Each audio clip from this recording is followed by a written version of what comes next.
Për mua kjo ishte gjëja kryesore që më në fund këto dy sektor nuk u lanë në injorim, por u vendos që të fillojnë dhe të konsiderohen. E kuptoj, por duke ndalur pak tek problemet e eksportuesve shqiptar. Qëndrojmë pak tek pjesa e bujqësisë, eksporteve bujqësore. Fakti që është kërkuar nga Bashkimi Evropian që të ketë një shtyrje 5 vjeçare për grup kapitullin që ka të bëjnë me sigurinë ushqimore, me produktet, çfarë do të thotë kjo? Pra nga njëra anë, jepet më shumë kohë, por nga ana tjetër tregon që produktet tona nuk janë, kjo dihet që nuk janë të nivelit të Bashkimit Evropian, po edhe ajo që konsumojmë ne nuk është e atij niveli, pra nuk është niveli pranueshëm. Unë nuk e di nëse e ka kërkuar Bashkimi Evropian apo e kanë kërkuar e ka kërkuar ne të paktën.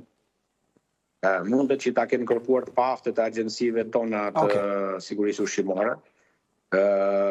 Por kjo është një shuplak e rëndë, është një këmban alarmit. Siguria ushqimore është një institucion i cili mund të ngrihet dhe të realizohet në parametrat e Bashkimit Evropian për jo më shumë se 2 vite. 2 vite ko duhet, thonë. Gjërat aq 2 vite ko duhet. Pra nëse fillojmë tani, ju thonin 2028-ën e kemi mbyllur si problem. Absolutisht. E kemi zgjidhur më sa. Absolutisht. E kemi të zgjidhur plotësisht. Është krejtësisht e mundur, sepse industritë përgjithsisht janë të standardizuara. Industritë janë edhe të certifikuara madje me sisteme ndërkombëtare. Po çfarë e pengon? Zoti Zusi, ndjesë që ndërpresë se kjo është pjesë që na intereson gjithëve. Çfarë e pengon për që një produkt shqiptar, bujqësor, blegtoral shqiptar të jetë në tregjet europiane? Pra cila është gjëja që e pengon? AKU-ja. Vetëm AKU-ja, pse? AKU-ja. Për çfarë arsye? Shko në një dyqan mishit ose bylmetrash. Po.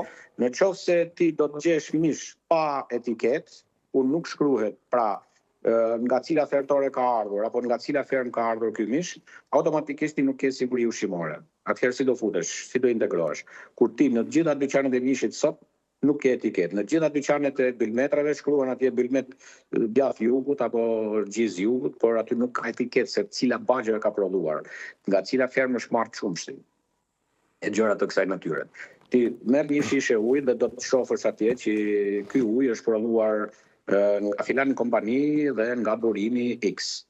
Atëherë, në momentin që ti për një shishe ujë ke gjithë këto etiketa, për një paku biskotash ke etiketa, për një paku makaronash ke etiketa, edhe për një palë puç që shkon e blen e ke shkruar se ku janë prodhuar. Atëherë si nuk ke siguri ushqimore, kur ty të shitet mishi, bylmetrat, edhe perimet. Shko në treg, në qoftë se ti gjen një ark me portokalle, me tomate, me çfarë. Pse nuk e bëjmë vetë prodhuesit zoti Zusi këto? Apo pse nuk e bëjmë vetë me iniciativën e tyre këtë gjë, por që në korrekt? Pyetje shumë e bukur. Sepse, ju thoni zoti Zusi në këtë rast unë jam me prodhuesit shqiptar, për ta kuptuar. Jam me prodhuesit shqiptar se dua që produktet shqiptare të jenë kudo. Për sa kohë është kaq e thjeshtë, si ndjesë, thjesht për ta bërë si bashkëbisedim. Pse vetë prodhuesi shqiptar nuk e bën vetë këtë gjë me vullnetin e tij? Në mënyrë që të jetë okay edhe për jashtë. Përkundrazi pyetja është shumë e bukur. Shkoj merr çdo lloj produkti sallamerie, nga cilat do sallameri që ka një emër, i ke të gjitha ato dhënat që unë po të flas. Shkoj merr një produkt të fabrikave të mëdha të çumshit, që ne i njohim gjithë se kush janë, i ke të gjitha ato dhënat që unë po të them. Ndërsa ato që mungojnë janë ato të cilët prodhojnë nëpër bodrume, prodhojnë ilegalisht, që therin nëpër oborre, që mund të vënë në treg edhe kafshë të smura, edhe kafshë të ngordura, e gjitha tjerat në radhë. Pra, kjo është pjesa që nuk e vë etiketën. Nuk rrin pa e vënë etiketën një sallameri që ka bërë 10 milion euro investime, apo një fabrikë qumshi që ka bërë 10 milion euro investime. Ai vë të gjitha atje sepse në radhë parë i duhet për veten e tij. Që po të ketë probleme ai të di ta kapi problemin e tij. Por ne problemin e kemi të gjithë kjo armata tjetër, e cila është totalisht informale, e cila nuk don të shkojë në fertore, e cila don të hedhë në treg gjërat të cilat s'po i themi, dhe që nuk po them që të shkojmë të bëjmë AKU-ja të shkojë të bëjnë namin. Thjesht të shkojë në dyqanet ku tregtohet dhe të kërkojë ketë etiket produkti. Të shkoj në restorante dhe të kërkoj që të gjithë mishin, bylmetrat, perimet e tjera që ka blerë restoranti për të ne i shërbyer ne, të kenë një certifikat shoqërimi. Por kjo është një punë e pa bërë nga akruja. Ka që thjesht është. Ditën që ato do të fillojnë të kontrollojnë këto gjëra, i gjithë sistemi do rregullohet. Mjafton të kapet hallka e fundit, pra hallka ku tregtohet produkti, dhe i gjithë sistemi fillon të rregullohet. E kuptoj. Pra, ju thoni, përveç kësaj, këto produkte që janë me etikete me gjitha gjërat, çfarë ndalon për të shkuar jashtë në Bashkimin Evropian? Mungesa e besueshmërisë që institucionet e Bashkimit Evropian kanë ndaj institucioneve shqiptare. Ndaj institucioneve, pra jo ndaj vetë produktit. Ndaj institucioneve. Pra, në qoftë se ti vjen dhe konstaton që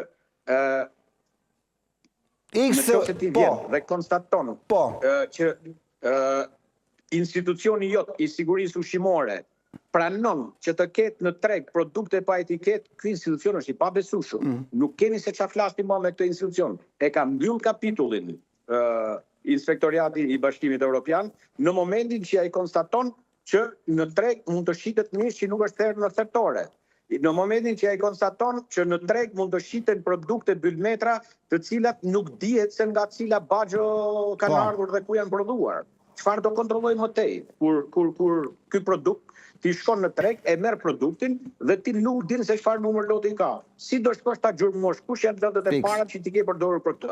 Si do shkosh ta gjurmosh se në cilën fermë është rritur ky produkt? Dhe nëse kjo fermë ka përdorur hormone,